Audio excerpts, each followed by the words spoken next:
Taylor Brown looking to get on the feet, and off we go into the water. The first ever river swim and the first ever French Super League triathlon. And it was a clean start as the sun starts to shine here in Toulouse. The eagle of Sean Rainsley at the front. And the swim points in terms of the leaderboard goes to whoever crosses the line in transition first. So there should be a bit of a sprint back up into transition. The stars of triathlon as Beau Grant and Rainsley head up first. Jeff Coate and Taylor Brown behind them.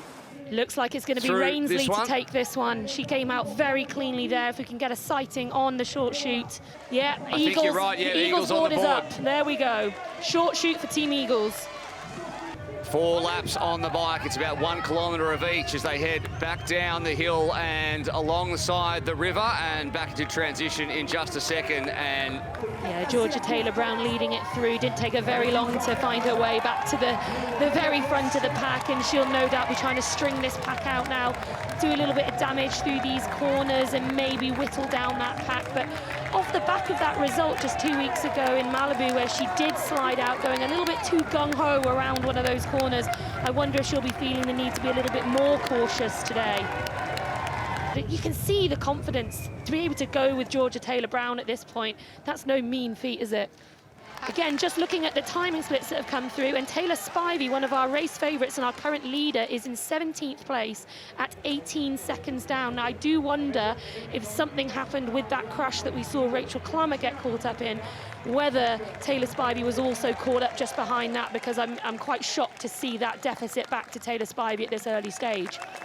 that's a good question as we find out who's going to get the bike short, the second short shoot here. It's going to be out of Lahair and Taylor Brown by the looks of it, and a good transition by Jean Lahair. She looks back and she knows that she's 1-1 for the Rhinos. That was incredibly smart. So Taylor Brown comes second.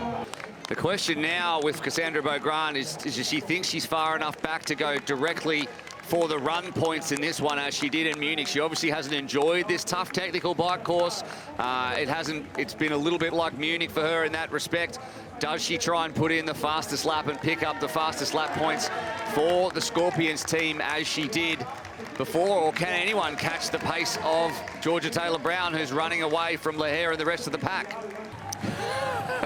Gets the seal of approval by winning stage 1 from 10 seconds or more. Georgia Taylor Brown, who just sprints all the way to the line, knowing that every second counts in Super League. She has won stage 1, and she immediately goes to get ready for stage 2, such as the professional that she is. Jean Lahair comes over the line second, and big gaps now back to Sophie Colwell, Verena Steinhauser. Laura Lindemann has run through this field. Beau Grant has run away back with Potter.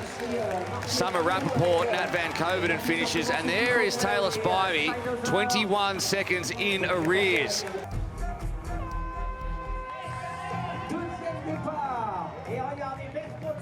Spivey has overtaken half the field. You can see her at back of your shot with the black cap on as she tries to stay in touch with our leaders, but probably the 2 best runners in triathlon, at least over anywhere up to the Olympic distance, are at the front of this field, and Jean Lahair continues to figure.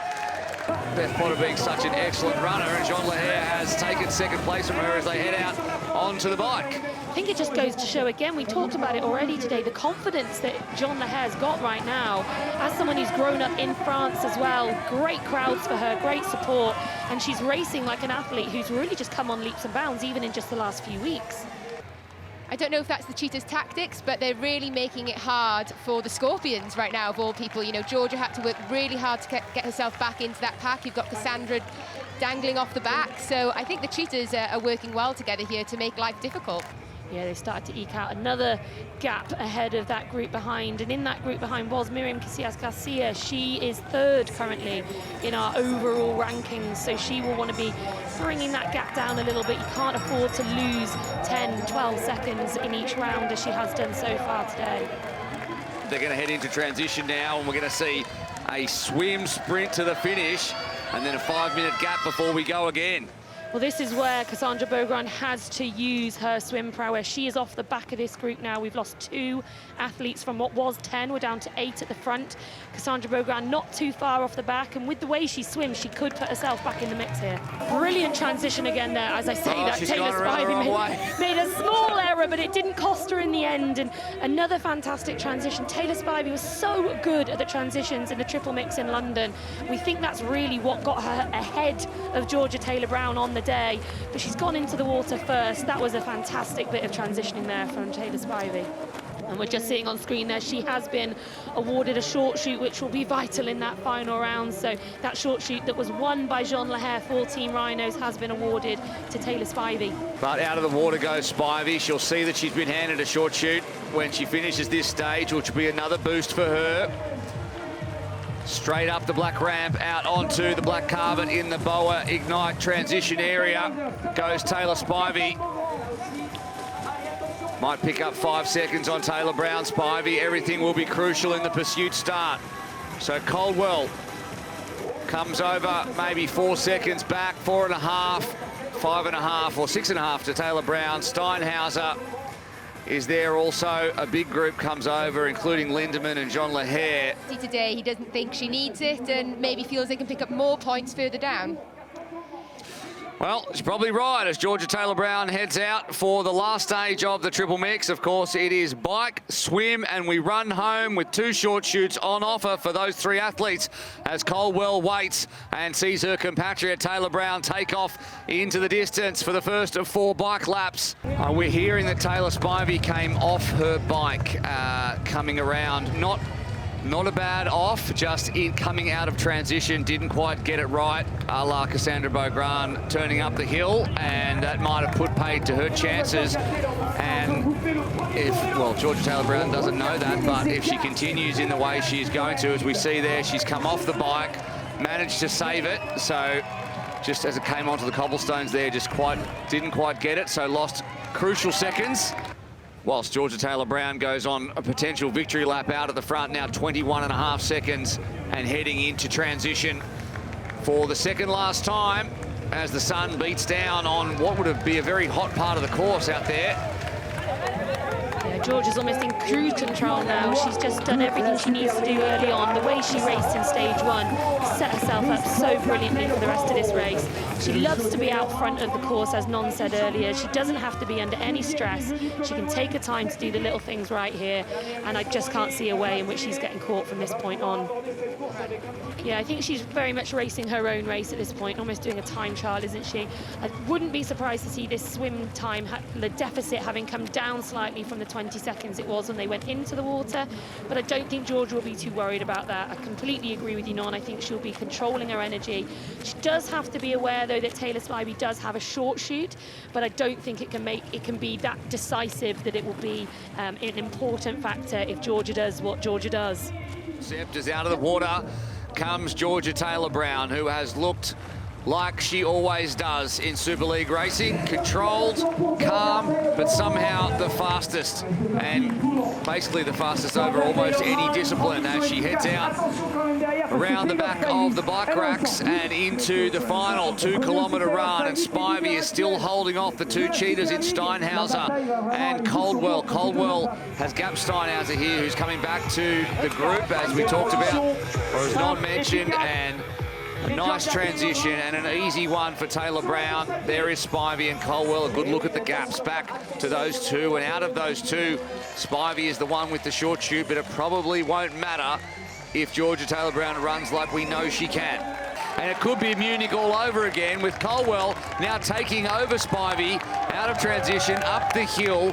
And this is a huge moment for Taylor Spivey. She needs to get in front of Sophie Caldwell if she is to have her destiny in her own hands and know that she just needs to beat Georgia Taylor-Brown to win the championship title. If Sophie Caldwell can stay in front, then she gives Taylor-Brown a buffer. Back onto the home straight comes Georgia Taylor-Brown, and Taylor Spivey has not taken the short shoot. She has forgotten to take the short shoot. Maybe she didn't realise she could have it both laps. That's whatever the situation that is. That's a huge error. It's an error, complete error there. Well, a mistake after mistake, some of which Taylor Spivey could do nothing about, some of which she can control. And at the moment, she has managed to make that 2.5 back that she was in arrears. And she'll know, this time I've got the short shoot. This time I've got it. But what will happen lower on down the field between Taylor Spivey and Sophie Caldwell? And there they are at the back of screen. And this time Spivey knows she can take it. And she does. She sticks her arm out and says, do I do this? And she's told that she does. She's put in a surge and that's there. a handy little gap. Yeah, she put in a real surge. You can see her really pick up her pace there. As you just saw Cassandra Beaugrand in the back of screen coming through that short shoot as well. Well, in London, it was a French woman. And in France, it's going to be a Brit, and it's going to be Georgia Taylor-Brown. And Taylor Spivey is absolutely hooking it along the river to make sure that she comes into Neom with an equal start in the championship, but into the Boa Ignite transition area, onto the black carpet goes Georgia Taylor-Brown, who will win here in Toulouse. A French debut, and a Brit takes it all, and Taylor Spivey keeps her destiny in her own hands with a fighting second ahead of Caldwell, who will be third overall. So our top three in the championship standings are your top three on the podium today, and Cassandra Beaugrand has run away from the field to pick up 4th position.